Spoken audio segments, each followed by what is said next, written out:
White Rock Farm in Central Virginia with John and Betty Holland, who purchased this farm in 1969, I believe. And we're going to be able to see today some incredible equipment that's been restored, some that's not been restored.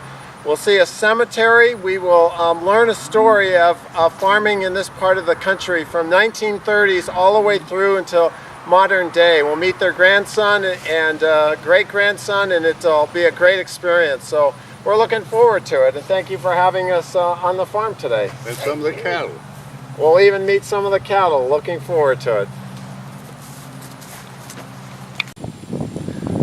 So John, you have somebody helping you today.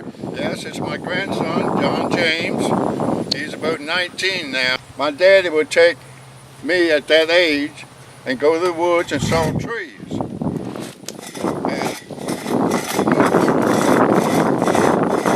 And the trees were cut to 8, 10, or 12 feet.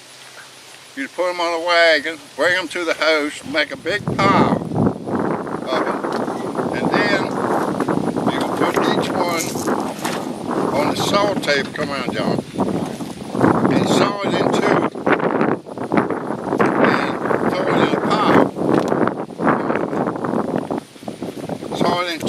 pitch it into a pile. So your blade is here hooked to a International Harvester H. Farmall H. In unrestored condition, and this was an option that you could have back in the early 1930s or so. And 40s. And 40s. This was a popular option and a fairly practical one at that. So John Jr., would you tell us, would you like to do that all day? Pitching wood. It'd be a lot of work. It would. But you keep your distance from a saw. Yes, sir. Yeah, there's no cover over this thing either, so it's not like there's a guard or anything like that. The chance of losing a limb looks like it would be pretty serious there. Oh yeah. All right, very good. That's quite an invention. Let's go take a look at some other things that you've got. John, it all started back here with Fordson. Tell us about, what is this that we're looking at? 1930 Fordson. My granddaddy, John Wills Holland, used at the home farm Sunnyside, which is near Wilmington, Virginia. Imagine cranking this tractor every morning and going out to plow or work in the fields, and there are no brakes on it. No brakes. And a hand crank. Hand crank. In 1930. And it's a four-wheel type. What does that mean? Well, just four wheels. It's not a tricycle shape like a Farmall. So was this a competitor to Farmall? No. Would you have bought this one versus a Farmall, or Well, why buy a Fordson? My granddaddy just bought one. I don't know why. Now, He was just using it for pulling things, whereas a Farmall you use to cultivate rows. this is basically just to pull equipment behind it. Right. Or a belt pulley. Now, Ford sold these until 1928 in the United States, and then made them in the United States, and then they shipped all the manufacturing to England. So this 1930 model is a British import. They imported them to the U.S. for U.S. farmers, and so your family actually had one of these. Yes, there's a picture in the house I can show you as proof. Great. And when I was in the picture, I was a little boy's wood piles. Oh my. So let's go take a look at what the competitor was to the Fordson tractor in 1930. But you happen to have one of those also. The McCormick Deering Farmall. Tell us about this tractor. This is a Farmall regular. And the first ones were made in 24. 1924. And this one is 1930? 30, and they made up to 32. Yeah, we notice the difference between the two tractors. What is uniquely different about this one versus the Fordson? This has narrow wheels in front, so the rows of cotton and corn can be cultivated between the wheels. Okay. Whereas the four-wheel type You cannot drive in rows of corn or cotton. So this one was more versatile than a Fordson was. Yes, you could. You had a power takeoff shaft on the rear and a belt pulley. Did your family own one of these? No, we did. This is just the one I purchased locally in 17. It's a good example of the late 20s and the early 30s of the type of tractors that they were making in those days. This being much more versatile than the Ford.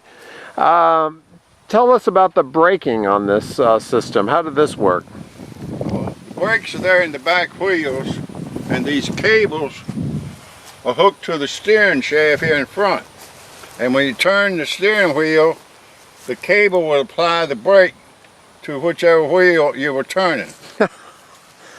Pretty primitive, but apparently it worked. Yeah. This was a very, very popular model in America. Yes, it was a very good seller in this day. Yeah. Because you could cultivate cotton in Texas. It was a competitor to Fordson and actually kind of won the battle between the two companies and changed the direction of farming.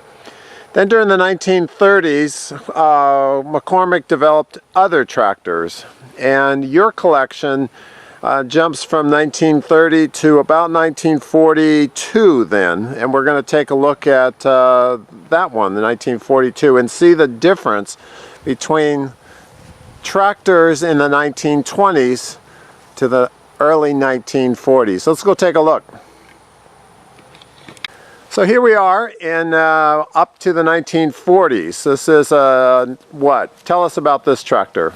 This is a Farmall H that came out in 39 and 40.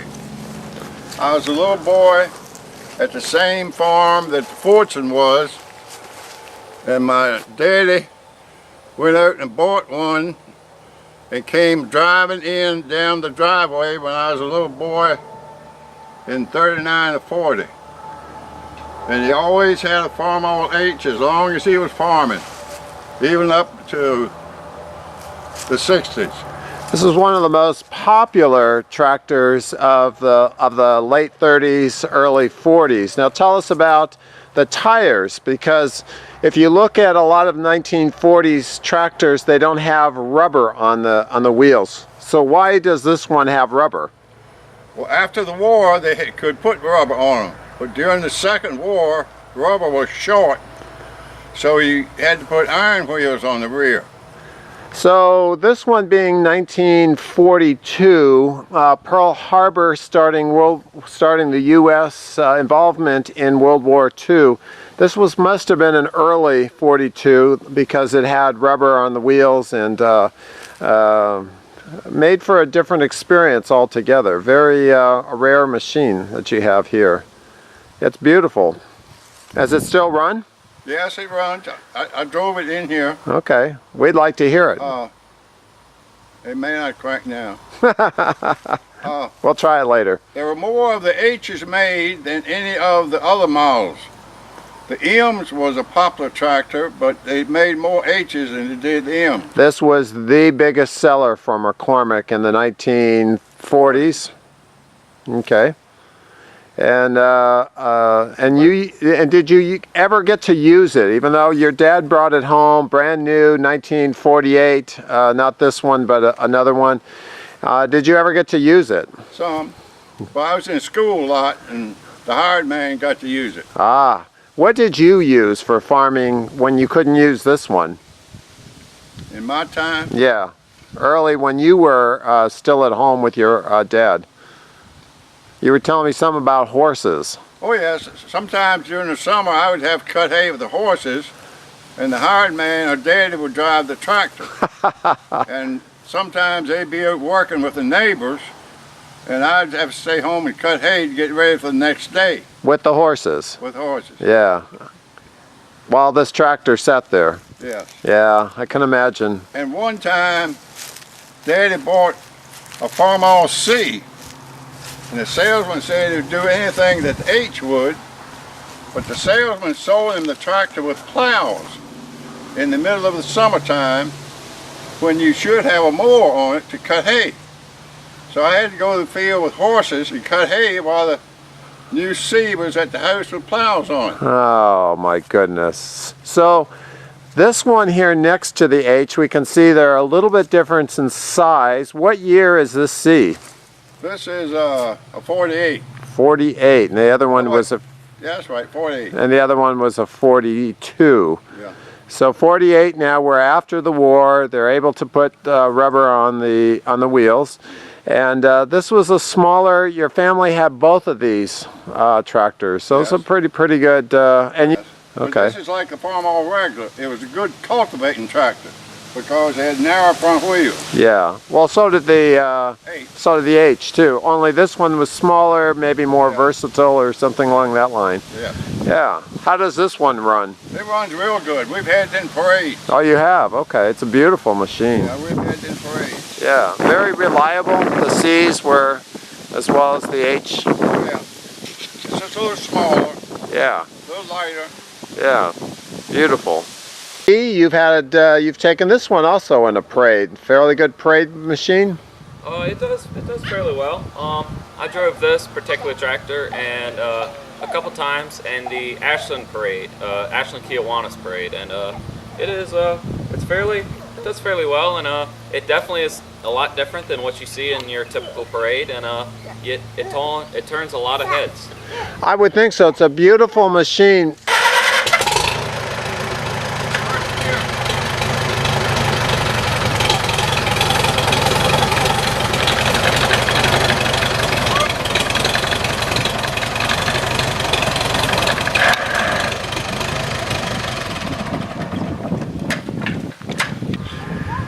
So John James, I understand you decorated this tractor, this 1948 Farmall H. Tell us about it. So I graduated from Patrick Henry High School in the class of 2018. My senior year, I was elected to become the FFA president of the high school, and I was able to create a Christmas display for this and for the chapter. And we decided to bring this tractor down, and we parked it in front of the high school, and we decorated it in lights, and the particular cool factor about it was we put lights along the wheels that were chasing lights, so it looked as if the tractor was driving during the night. Oh, that's great. I bet that was a big hit at your school. It was really cool to drive by at the night and say, wow, that looks really good. That's neat. So, John, you have other children as well. You have a daughter named Martha. And Martha, what was it like? Did Dad ever let you drive one of these tractors as you were growing up? Drive sometimes. Pack hay on a wagon behind it a lot of times. Ride on the back to go do things plenty of times. Plenty of times. Did you like this tractor? Sure. What'd you like about it? It works pretty easily. It worked easily, yep. Did it make you want to grow up and be a farmer? No. No. Okay. Okay. But you had that opportunity. Great. Thanks so much for being a part of this. So tell us about this smaller tractor. We've been now looking at the H and the C. Now we've moved to something that is considerably smaller. What is this? This is a Farmall Cub. My Uncle Nathan in Charlotte, North Carolina had one. He used it on his 5 acres of gardening and trimming grass. This is a 1953. This would be used on the smaller farms. Did you ever use one of these? Not much. Not much, no. 10 horsepower. 10 horsepower. Does it run also? Yeah, Yeah. runs. And you've had it in parades and whatnot, so it also is beautiful. We are members of the Virginia IH Club, and we go to Harrisonburg each year in June and have parades around the fairground. And one year this was one of our 3 that we had over there. Ah, We had this one, the C and the H, a lot of fun. in the club annual meeting, A lot of fun. Virginia IH Club. Now you're still farming yet with a lot of farm equipment, and you were born in 1932, I understand. So you've lived through these changes that have taken place in the farming world. What? Granddaddy Castle had a cotton farm in Mooresville, North Carolina. And what would they use on a cotton farm? I think he had only horses. And you'd have to work the cotton rows by hand and pick the cotton by hand. In your lifetime? In, Wow. in the Granddaddy Castle's time. Yeah. And did you know him? Oh yes. And you saw him farming? Some. A little bit. Yeah. Well, what about the tractor behind you now? So we're moving up through the ages. We've started in 1930 and we now moved through 1953. We're now looking at what looks like a pretty 62. significant tractor here. It says it's an International B414 diesel. Is this one of the early diesels that International Harvester made? Tell us about this machine. This one too early because it's 62. Daddy got it so it burned diesel, whereas the 8N Ford that we'll see later was a gas burner. So instead of having the 8N Ford to burn gas, he wanted a diesel. What was the advantage of having diesel back then? A little more mileage. It would go a little further on a tank of gas than, yeah. And this particular one is still running and is in great shape and looks like a parade machine. Yeah. John James has driven it in parades and tractor rides. We've had this one in tractor rides. So your grandson drives these things with you and your son. Yeah, beautiful machine. We go to Floyd County, 3rd Saturday in August, to the tractor rides. 3rd Saturday of August in Floyd County. And we've had this one there and the 8N Ford, and we ride about 50 some miles. One year we had 190 some tractors. Good. That is a lot. That's beautiful. And the money they earn and get goes to charity. All right, so going to a good cause then. Anything else you want to say about the B414 diesel? 1962, it was a reliable machine. English made. Oh, English made. Yeah. So this one was made in England like the Fordson was. Right. And so the generations move on, and we have John's grandson, John on the right, and we have over here on the left is one of his granddaughters. Hi. And at the wheel of this beautiful B414 diesel is James Guastella. He's the great-grandson of this farm couple that's here. And he's learning all about tractors and climbing on and climbing off, and one day he may be driving a tractor somewhere.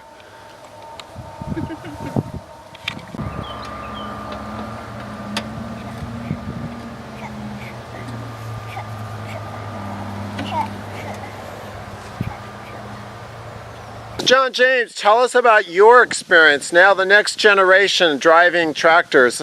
I understand you've driven this one a number of times. Yes, sir. We have taken this particular tractor to an event called Field Days of the Past in Centerville, Virginia. We've also taken this to Floyd County, Virginia to participate many times in what is called the Floyd County Fun Run. It is more or less a parade or a caravan of tractors throughout the countryside of the Blue Ridge Parkway area in southwestern Virginia. Sounds like a lot of fun. How far do you go on those kind of rides? Anywhere between 30 to 40 miles. Wow. In one day. All day driving that. It lasts from about 9 in the morning to about 4 or 5 in the evening. How's it feel when you get toward the end? It feels nice. It's nice when you're driving, but it is a long day. It's a long day, yeah. Is it comfortable enough? It's pretty nice. This past year, unfortunately, it was raining, so that wasn't. If it's nice and clear, then it's a pleasant experience. But when the weather gets bad, it's a. So you drove this in the rain? I did. Yes, sir. Yes, sir. The International B414 diesel tractor from the 1960s, I understand, yes, sir. or late. I believe it's a 1962. 1962. Yeah, beautiful, beautiful machine. All right. Now, you can see from the tractor that we're looking at how much they have grown. Now we back up just a bit. This is 1959. We had just looked at a 1962 diesel tractor, and earlier we had looked at this H. Now look at the size of this one. What are we looking at here? A 1959 Farmall 460. Tell us about this tractor. What's the story on this one? When I was at Carisbrook Farm with my daddy, we had a Farmall not quite this big, and it broke down. The motor went out. So he traded in and got this 460. It was one of his last tractors he'd ever bought. Oh, really? So 60 horsepower. 60 horsepower for this big machine. One he had was diesel. Wow. And it's go back to the back and get a picture of the 2-point hitch. 2-point hitch, okay. 2-point hitch was a thing that Farmall had and others didn't. You can't see because the drawbar is in the 2-point hitch. 2-point hitch, look at that. Huh. So what was significant about 2-point hitch? Why was that important? Well, easy to hook up. A lot of the old Farmall H's and M's was hard to put equipment on and off. Ah. Take you a half hour or so to rig up equipment or more. And this was a lot quicker then. The 2-point hitch one. Yeah. And your battery was up here right in front of the driver where you could keep a close eye on it. Interesting design. This is a design that's known as a square design, whereas the others we've been looking at around. So this was somewhat of a change. Kind of when you look at the difference between 1940s cars that were rounded, and by the 60s we're getting into, the late 50s we're getting into square. Then so tractors were changing in their styles as we move through the decades. And they're getting bigger with 6-cylinder engines. Getting bigger with 6-cylinder engines. Again, the engine in this one is what? 6-cylinder. 6-cylinder. 60 horsepower. And puts out 60 horsepower. Okay. Let's take a look at your next one.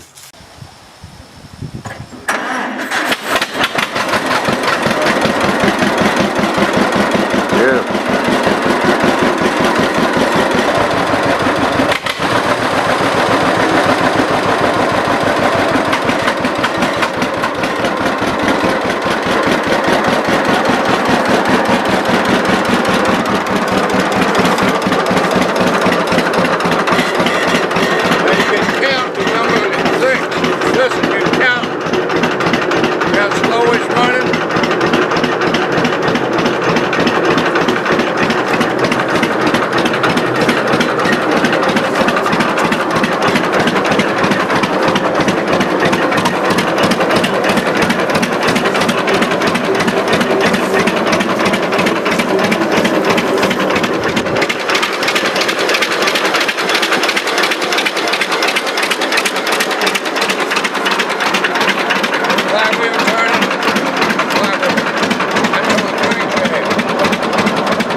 Wheels are on 2 different arms. They call it roll-o-matic.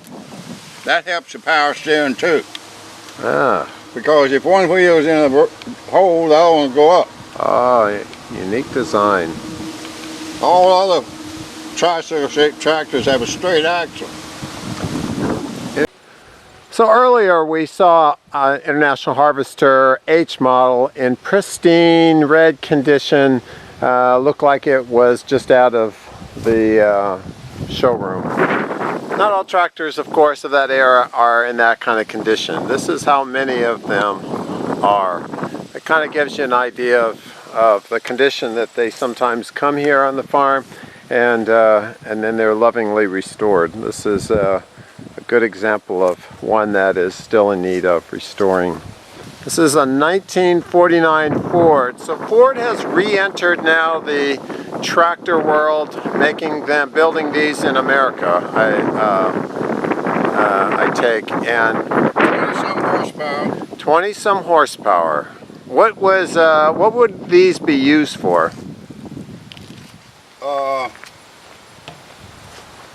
You can change the wheels, put the left on the right and swap the wheels, and you can cultivate 2 rows of corn. Oh, okay. So these were good for small farms. But for hay baling or cutting hay, they had to be set like this. Okay. And it's a gas burner, whereas the 414 is a diesel burner. 1949. Again, notice the round edges that we saw on the earlier 1940s and early 50s tractors. Not square. That was the trend for most design in the 1940s. Now this one's new enough for the distributor to be here on the side. The early ones, the distributor was down on the crankshaft. And that was a better design here to have it to where you could get to it? Yeah. Yeah. What do you use this one for? Well, I've used it to rake hay. And And you have a the little... last few months it's been so muddy, I was using it to go out feed and count my cows. So it's a very versatile tractor. It's been one that's been used in many different settings around the world. I put this little carry-all on here to carry salt and Yeah, and people. people. We're gonna put a school bus seat on here and take it to a tractor ride. And that way we have people riding with us. That'd be great. A lot of fun. They have a whole day to go out.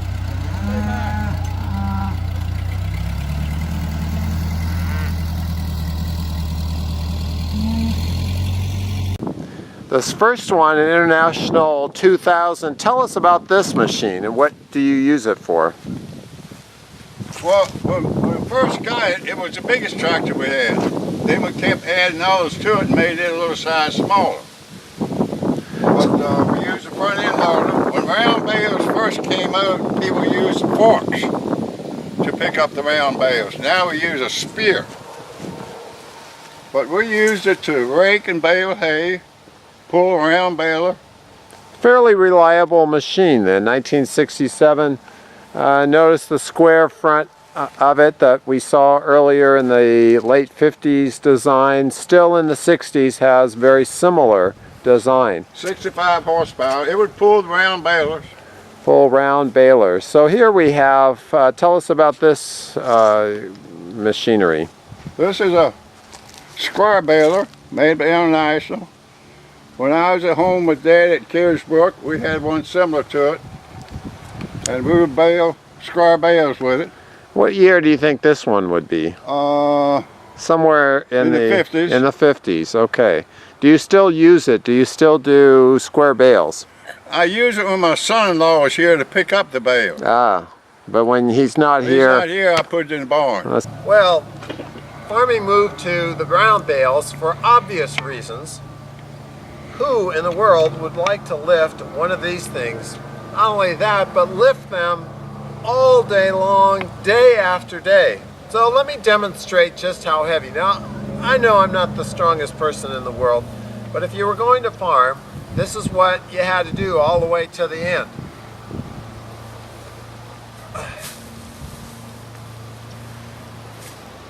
Okay, I quit. I'm sore. So I've made hay with this tractor. You've made hay with this tractor. Yes, sir. For how many hours would you drive on something like this? So you start out fairly early in the morning as soon as the dew lifts, and you go out there and you rake until the field's done. And that's what's behind you is the rake. What the machine attached behind me is a square baler. So you could either, for the most part, you could usually toss hay in that area and it would bale it, or you can drive it along behind you as well. So square bales are kind of on the way out. The small ones, yes, they are. Small ones are.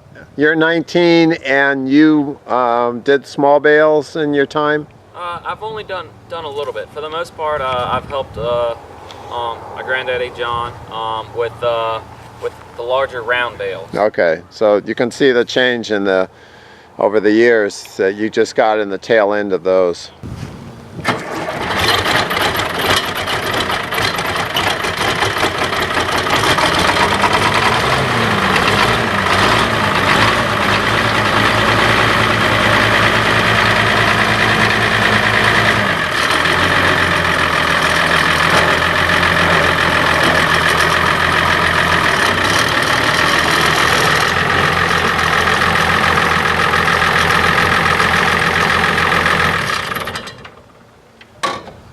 Beautiful. The round bales are on the back tractor there, and we can leave them out for several weeks or a month.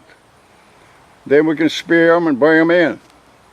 So let's take a look at those. This first machine here looks like an enclosed cab, so I take it that this is one of the air-conditioned models, 1978? 79. 1979 International 886. 6-cylinder diesel. The smallest one in those days that had air conditioning. Wow. So what do you use this one for? Well, we use it for the round baler because it keeps the dust and dirt off you. We use it for bush hogging and cleaning the fields. And heavy work. Heavy work, yeah. I've seen this one at work. Looks like it's in fairly good condition. And then what is this on the back? This is a round baler we got a few years ago. I think it's a 13 model, 2013. But it puts a net wrap on it.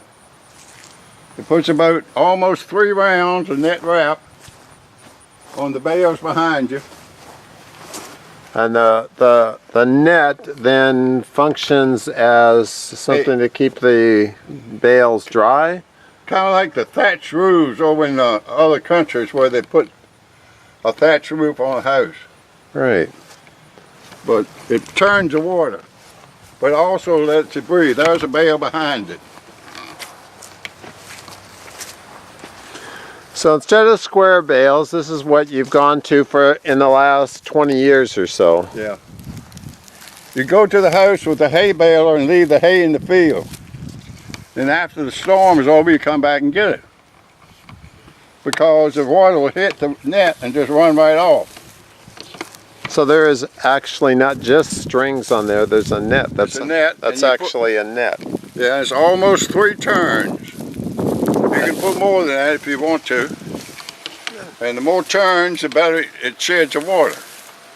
And a great downpour, of course, the round bale is going to get wet. It's going to soak through. If you have string on it. Now if you have net on it, it don't soak through as bad. And then you've speared this one so it... You can lift it up, put it in a hay feeder. Then you take one off the back and lift it up and put it in a hay feeder. Tell us about this machine. When you go out with it, you take 2 bales of hay with you in the winter time.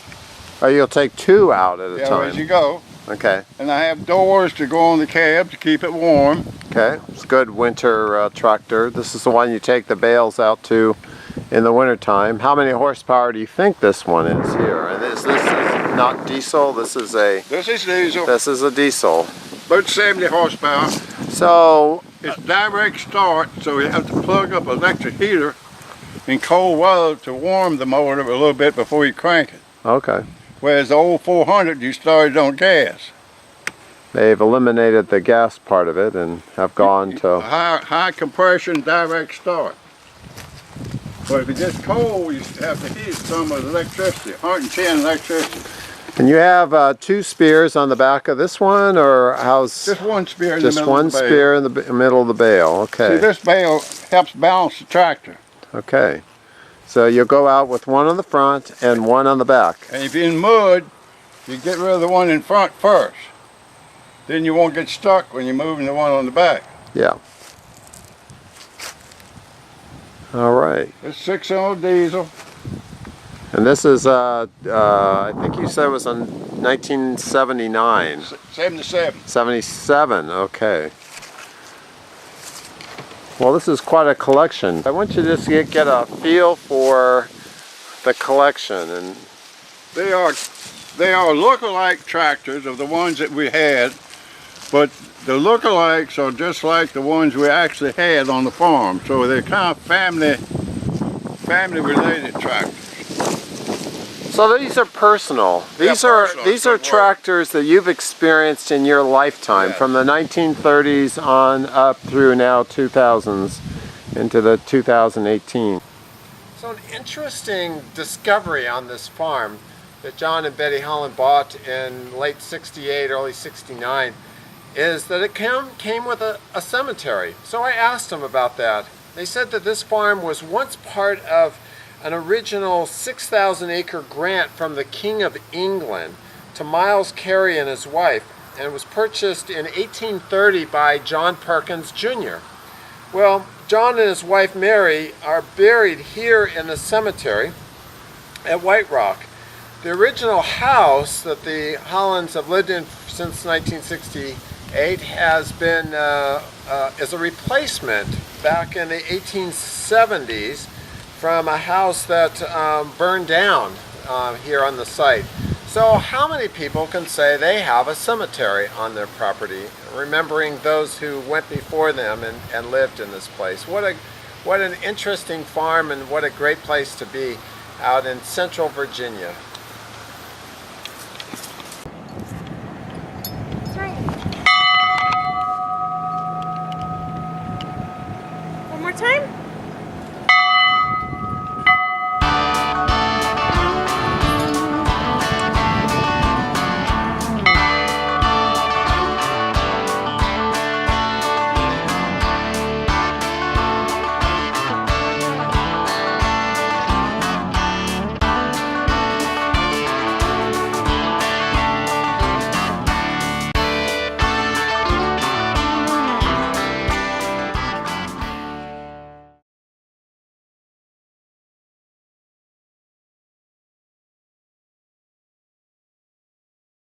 Just off Interstate 95 in Colonial Heights, Virginia, resides the Keystone Tractor Works. With an amazing 90,000 square foot showroom, it's home to one of the largest collections of tractors and farm memorabilia in the country. We have pretty rare tractors in here. We have a full collection of the John Deere, of the 28 models. We have one of each of those, and we have a lot of the smaller companies that have gone out of business, like the stuff with Sears and Montgomery Ward tractors and things like that. The catalog company sold tractors back in the day. We have quite a few of those, and all of the major brands. We have some of the rare ones, like the Orchards and the Hackcrop tractors, which you don't see a lot of. Rare indeed. The Waterloo Boy is John Deere's first model from 1918, not to mention models from Case and Moline from the same era.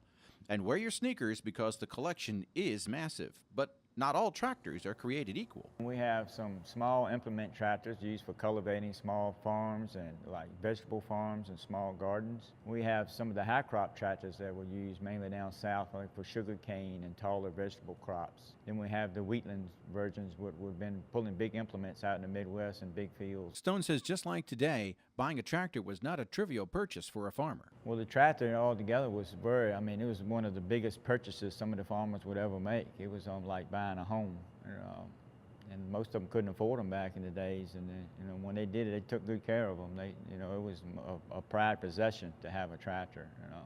You would have talked of the neighborhood when you got a new tractor on the farm, and people would actually come see you, come see it. The collection is more than just tractors. You can check out tobacco lithographs from the 1870s, or tobacco cans and pouches from the 1920s, or wonder at the antique cars, motorcycles, fire engines, and road tractors. Anybody can enjoy it here. All kids love tractors. Every kid just lights up when they come in. We have one tractor they can sit on and get their picture taken with, and they all love it. A 1,600-piece collection of toy trucks and lots of country store memorabilia are also here. Stone says you have to see the collection to appreciate it, and he enjoys greeting visitors from far and wide. Some of the kindest people in the whole world come through these doors here. Some of the greatest people that's ever walked this country, has done anything around it. We're the farm people. I mean, to me, it doesn't get any better. I mean, they built this country. That's what we were all about years ago. The museum has special events all the time, so check their calendar at their website, KeystoneTractorWorks.com. In Colonial Heights, Virginia, I'm Norm Hyde.